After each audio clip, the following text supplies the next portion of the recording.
السلام علیکم. آج مجھے جس موضوع پر لب کشائی کا موقع دیا گیا ہے اس کا عنوان ہے بچے من کے سچے. وہی دن بے فکری کے وہی چاند میں روشن مانگوں، اے عمر رواں میں تجھ سے اپنا بچپن مانگوں. گزرتا ہوا دن عمر کی مٹھیوں سے ایک جگنو کم میں ملتا ہے اور بزرگی کے ساحلوں پر چلنے والے پھر سے بچپن کی حاجت کرنے لگتے ہیں. ہر شخص بچوں سے بہت پیار کرتا ہے. ہمارے نبی صلی اللہ علیہ وسلم نے فرمایا کہ میرا اس سے کوئی تعلق نہیں جو بچوں سے پیار نہیں کرتا. اور کیوں نہ ہو، بچے ایسی مخلوق ہے جن میں رب نظر آتا ہے، جن کی باتوں میں سچائی اور آنکھوں میں محبت ہر وقت نظر آتی ہے.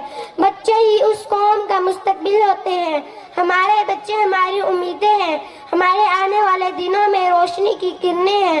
جس رفتار سے زمانہ ترقی کر رہا ہے، ہمیں اپنے بچوں کو علم کے نور سے منور کرنا ہے.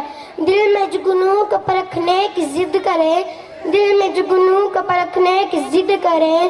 بچے ہمارے عہد کے چراغ ہو گئے. خدارا ان کے زبان طفولیت کو وہ حرف عطا کرے جو عالم اسلام پرچار کرے. ان کی معصوم سوچوں کو اقبال کی تصور سے ہم بہاں کریں گے. ان کا آتاب ناک ہو اور ان کا مستقبل روشن ہو. معصوم سی صورت من کے سچے ہوتے ہیں، جو سب سچ کہہ دیں وہی تو بچے ہوتے ہیں.